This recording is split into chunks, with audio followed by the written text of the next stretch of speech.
In other countries, it's a limit. You don't go to the limit. You stay below the limit. In South Africa, that's not a limit. It's a suggestion. Okay. That's how we do it.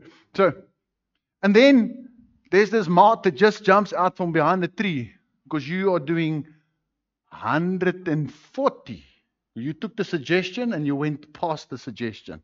And then he jumps out and he pulls you off. And he says to you, sir, it wasn't a suggestion, it was a limit. And he writes you a ticket.